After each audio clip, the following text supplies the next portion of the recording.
Hello friends, study with Kumar Saurabh में आपका बहुत बहुत स्वागत है। जैसा कि मैंने आपसे वादा किया था कि मेरा यह चैनल बीपीएससी, सीडीपीओ और इसके साथ साथ अपकमिंग एनटीपीसी सीबीटी 2 के लिए तो काफ़ी महत्वपूर्ण होने वाला है। Bihar SSC, Bihar SI, Bihar police, MPPSC, UPPSC, ठीक है, और जितने भी प्रतियोगिता परीक्षा हैं जहां जीके का अहम रोल है उसमें ये काफ़ी ही अहम कड़ी साबित होने वाली है। तो मैं आपसे रिक्वेस्ट करूंगा कि हमें ध्यान से सुने और चलिए आज शुरू करते हैं। काफ़ी इम्पोर्टेंट क्वेश्चन का मैंने एक सीरीज ला रखा है जो काफ़ी बार पूछी गई है। तो चलिए शुरू करते हैं। इस सीरीज में मेरा फर्स्ट क्वेश्चन है, कर्नाटक स्थित नवपाषाणिक स्थल से शंख के ढेर और निवास स्थान पाए गए हैं। तो जैसा कि आपको स्क्रीन पे दिख रहा है, इसका आंसर हो जाएगा पिकली हल। ठीक है, ये क्वेश्चन ऐसे भी रिवर्स करके पूछ सकता है कि पिकली हल में नवपाषाणिक स्थल से शंख के ढेर और निवास स्थान पाए गए हैं, तो ये कहाँ है? तो ये कर्नाटका में है। ठीक है, नेक्स्ट, वेदांगों की संख्या कितनी है? 6। ये तो डायरेक्टली पूछ दिया जाता है, कितनी बार आ चुका है, रेलवे में तो काफ़ी बार आ चुका है। अब पूछ देगा कि कितने वेदांग हैं बीपीएससी में या सीडीपीओ में, जो ट्रेंड चल रहा है एक से अधिक ऑप्शन का, तो ये भी याद रखना महत्वपूर्ण है।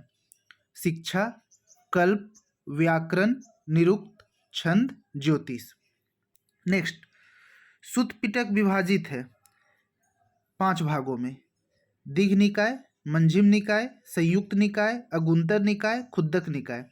आप अगुंतर निकाय का नाम सुने होंगे, जिसमें 16 महाजनपदों का उल्लेख है। ठीक है, तो ये काफ़ी इम्पोर्टेंट है।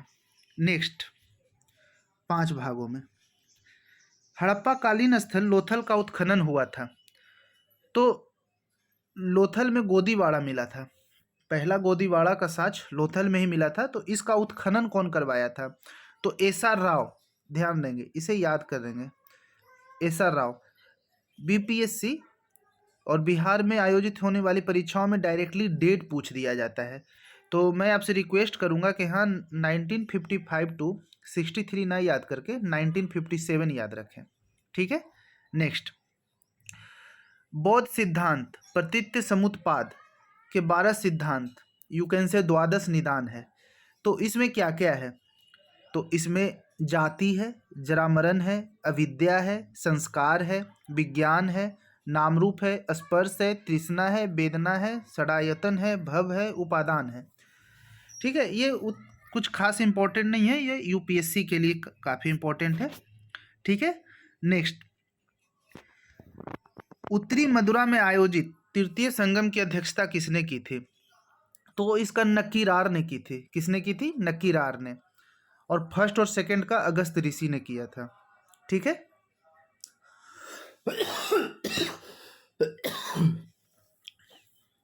और क्वेश्चन हो सकता है कि संगम डायनेस्टी की स्थापना किसने की थी? तो संगम डायनेस्टी की स्थापना की थी हरिहर और बुक्का नामक 2 भाइयों ने। ठीक है, संगम वंश की। ठीक है, और नेक्स्ट, संगम वंश से रिलेटेड एक युद्ध भी था कि संगम वंश का अंत कब हुआ था। तो एक युद्ध हुआ था, तालीकोटा का युद्ध। तालीकोटा का युद्ध 1565 में हुआ था। इसको बोला जाता है तालीकोटा का युद्ध, बन्नीहट्टी का युद्ध, राक्षसी तंगड़ी नामक गांव में हुआ था, तो राक्षसी तंगड़ी का युद्ध। तो इस क्वेश्चन से इतनी जानकारी मिलती है। नेक्स्ट, चोल शासन में वार्षिक समिति को क्या कहा जाता था? तो इसको कहा जाता था संवत्सरवार्यम। काफ़ी पूछा गया क्वेश्चन है। ठीक है, हॉट क्वेश्चन है, ध्यान देंगे। प्रशासनिक व्यवस्था से काफ़ी पूछा जाता है। नेक्स्ट, सल्तनत काल में दिल्ली में जमात खाना मस्जिद का निर्माण किसने किया था? तो अलाउद्दीन खिलजी ने। ठीक है, अलाउद्दीन खिलजी के बारे में बोला जाता है कि ये घोड़े दागने की प्रथा, बाजार नियंत्रण प्रणाली, ठीक है, ये सब ये लाया था। नेक्स्ट, किस सूफी संत को महबूब इलाही अर्थात ईश्वर का प्रेमी कहा जाता है? तो ये है शेख निजामुद्दीन औलिया। नेक्स्ट, किस गुरु ने सिखों को सैनिक संप्रदाय में परिवर्तित कर दिया था? तो ये गुरु हरगोविंद थे। ठीक है, गुरु हरगोविंद। अब आइए कुछ राष्ट्रीय स्वतंत्रता आंदोलन से संबंधित फैक्ट्स को याद कर ले। ये डायरेक्टली पूछे जाते हैं, इसको इग्नोर ना करेंगे। असहयोग आंदोलन के विरोध में किन नेताओं ने कांग्रेस से त्यागपत्र दे दिया था?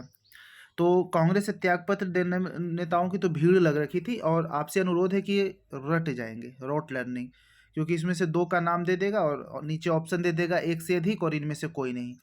तो ये थे Annie Besant, Mohammad Ali Jinnah, Bipin Chandra Pal, sir Narayan चंद्रावर, शंकरन नायर। ठीक है, शंकरन नायर के बारे में बोला जाता है कि जो रॉलेट एक्ट की घटना हुई थी, तो ये वायसराय की कार्यकारिणी परिषद से इस्तीफा दे दिए थे। वहीं पे रविंद्रनाथ टैगोर ने भी अपनी उपाधि लौटा दी थी, और कैसर हिंद की उपाधि मिली थी महात्मा गांधी को, तो उन्होंने भी वापस कर दी थी।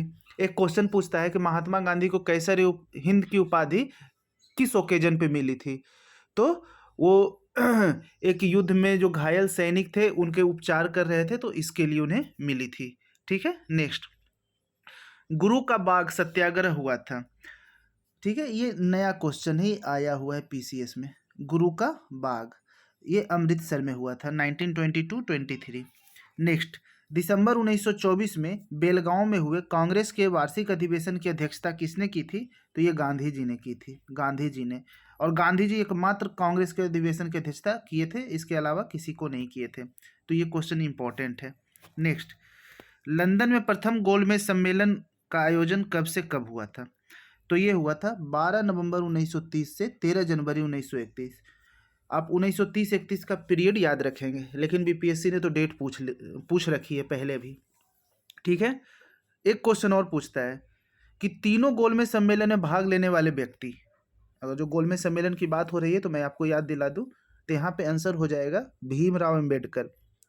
लेकिन अगर जो कोई पीसीएस का एग्जाम दे रहे हैं तो उन्हें याद रखना होगा, एक तेज बहादुर सप्रू साहब भी थे, वो भीमराव अंबेडकर के साथ साथ वो भी तीनों में भाग लिए थे। ठीक है, चलिए नेक्स्ट, 1937 में हुए प्रांतीय मंत्रिमंडल के चुनाव में कितने प्रांतों में अपनी सरकार बनाई? तो ये 6 प्रांत थे। कौन कौन थे? मद्रास, जो वर्तमान में चेन्नई है, संयुक्त प्रांत, मध्य प्रांत, बिहार, बम्बई और उड़ीसा। ठीक है, 6 प्रांत याद रखेंगे फैक्ट, रेलवे वाले कैंडिडेट और पीसीएस वाले पूरा याद रखेंगे। कांग्रेस कार्य समिति की किस बैठक में भारत छोड़ो आंदोलन का प्रस्ताव पारित किया गया था? ये बीपीएससी और रेलवे का तो इम्पोर्टेंट क्वेश्चन है, तो इसे डेट के साथ याद रख लेंगे, 14 जुलाई 1942 को वर्धा में। ठीक है,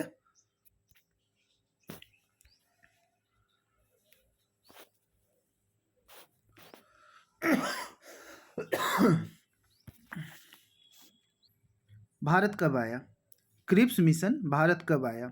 तो डेट के साथ याद रखेंगे, 22 मार्च 1942, 22 मार्च 1942। नेक्स्ट,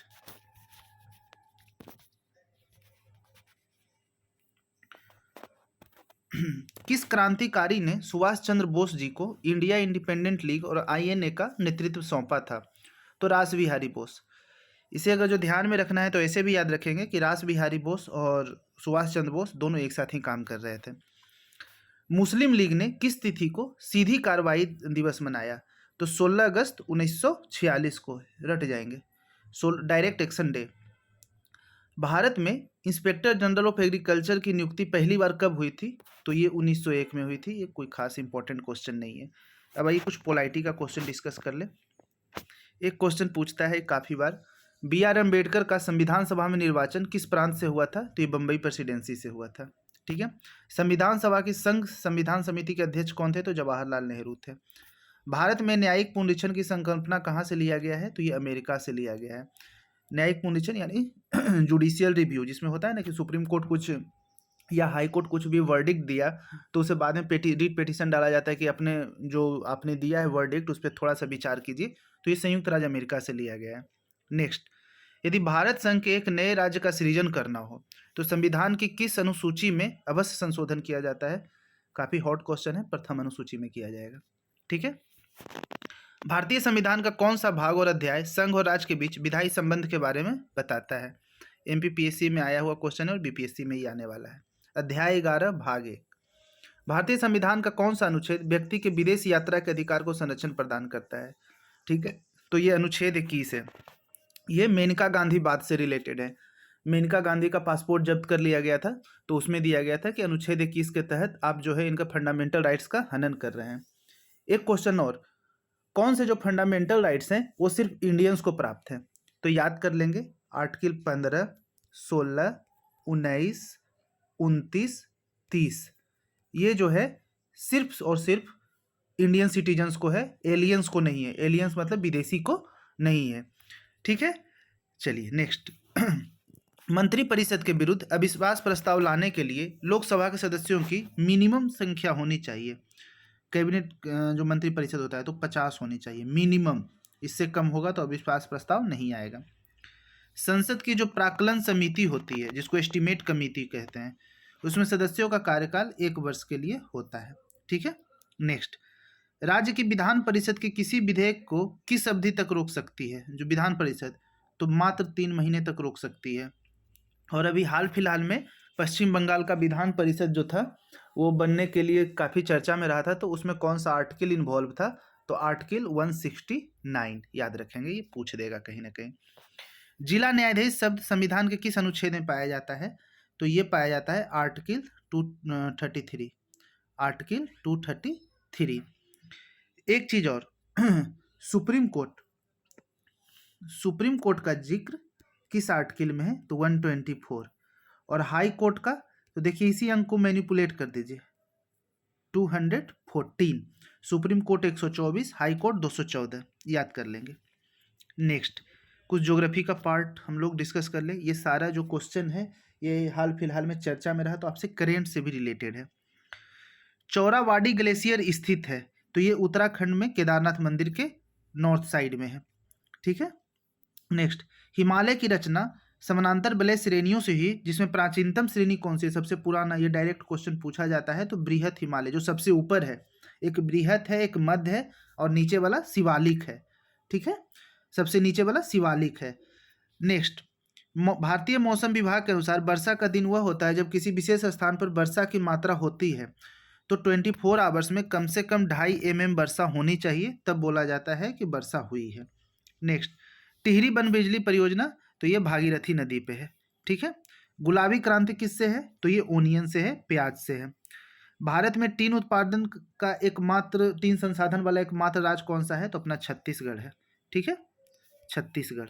नेक्स्ट, दक्षिण एशिया में क्षेत्रफल की दृष्टि से सबसे छोटा देश दक्षिण एशिया का, यदि आपके पास मैप होगा तो मैप भी देख लेंगे, मालदीव भारत के जस्ट नीचे है।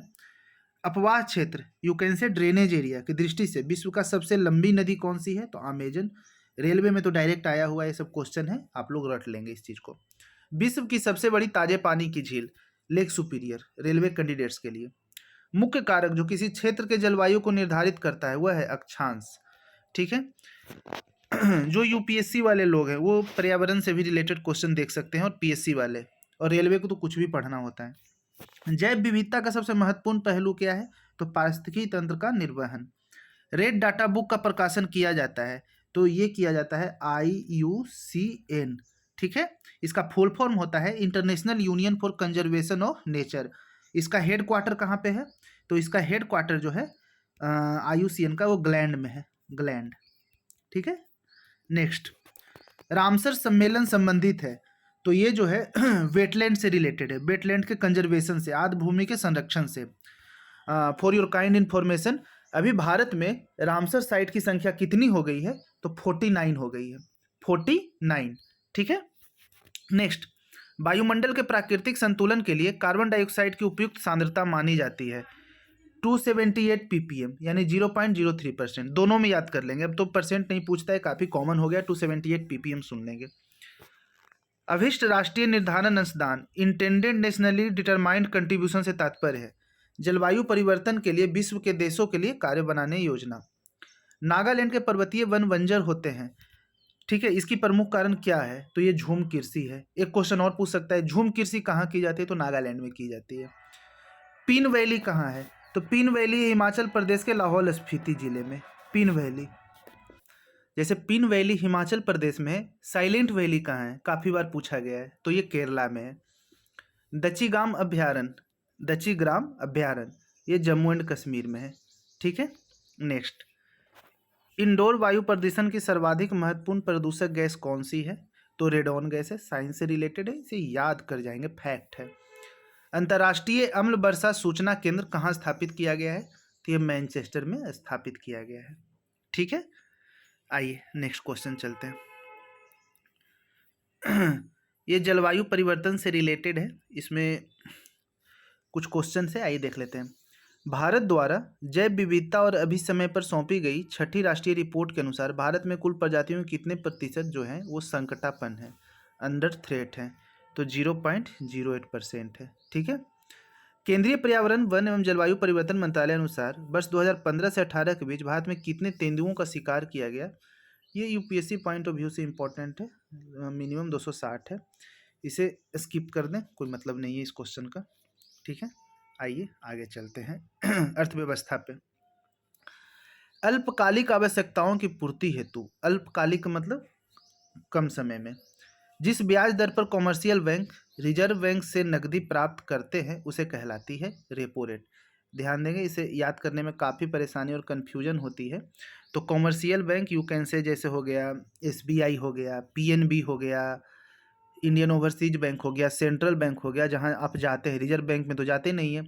तो रिजर्व बैंक जब पैसा देता है, ठीक है, ऐसे याद रखेंगे, आरबीआई जब पैसा देगा नीचे की ओर, आरबीआई से नीचे आ रहा है, ठीक है, एसबीआई को और अदर्स, एसबीआई एंड अदर्स, तो इसको बोला जाएगा रिवर्स रिवर्स रेप सॉरी गलत हो गया।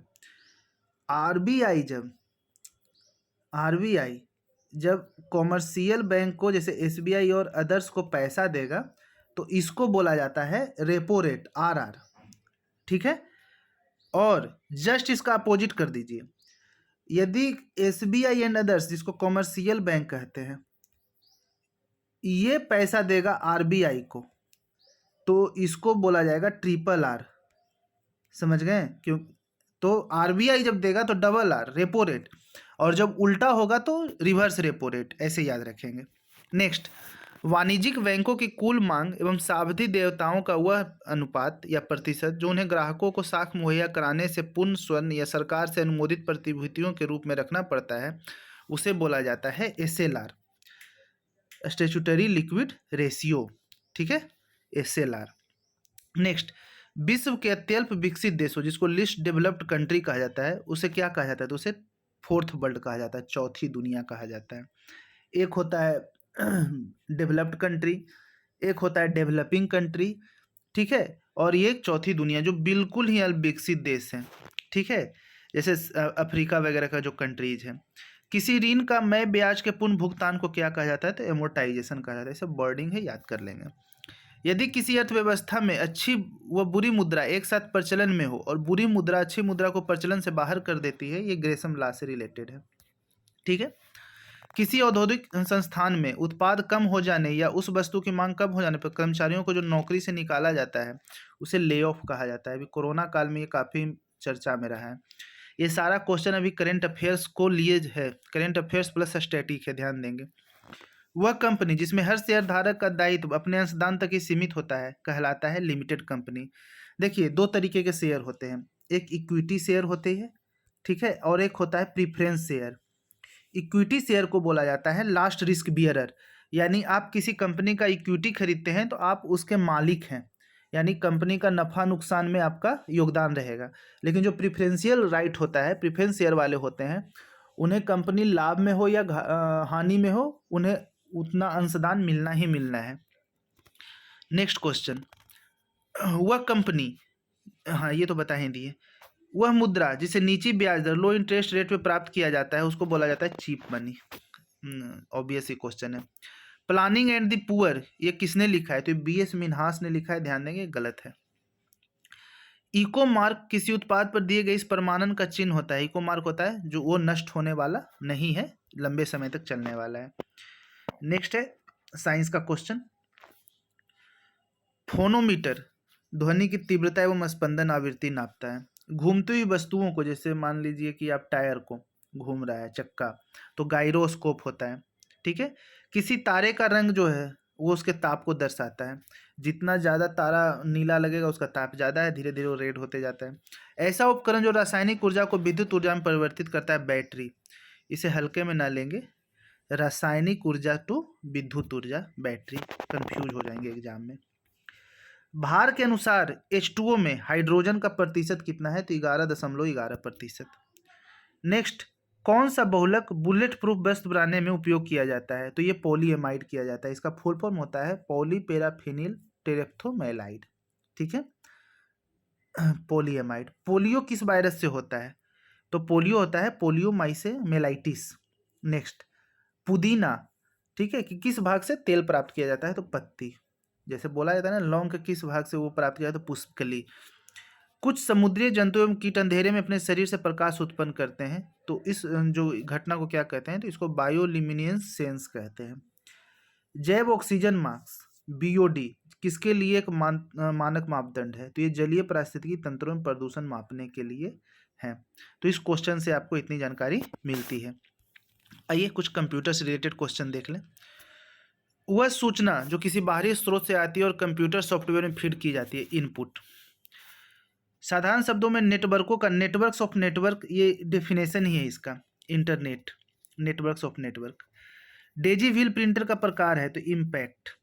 लेजर किस्मों में कौन से लेजर प्रिंटर प्रयुक्त होती है, तो सेमी कंडक्टर लेजर। 1 किलोबाइट में कितने बिट्स होते हैं, तो 8192। ये सब रटने वाली चीज़ है। किसी ऑपरेटिंग सिस्टम के एक ही समय पर एक से अधिक उपयोग की क्षमता को क्या कहते हैं, तो मल्टीटास्किंग कहते हैं। होता है ना मल्टीटास्किंग स्टाफ, बहुत ज़्यादा काम, मतलब कि आपको सारा काम आना चाहिए। डक डक गो ये क्या है, तो एक सर्च इंजन है, जैसे गूगल क्रोम है, मोजिला फायरफॉक्स है, इंटरनेट एक्सप्लोरर है, वैसे ही डक डक गो है। ठीक है, एक्स और फंक्शन प्राप्त करने के लिए कितने नैंड गेट की आवश्यकता होती है, तो 4। इसे याद रखेंगे, नैंड में 4 डिजिट है, तो यहाँ भी 4 होगा। ठीक है, 4। नेक्स्ट, आईसी चिपों द्वारा निर्मित प्रथम डिजिटल कंप्यूटर कौन सा था, तो IBM सिस्टम था। SMPS काफ़ी बार पूछा गया है ये, स्विच्ड मोड पावर सप्लाई। आइए कुछ खेल कूद से रिलेटेड क्वेश्चन देख लें। राइडर कप गोल्फ याद कर लेंगे। Home, diamond, pitcher, home run आदि शब्दावली बेसबॉल।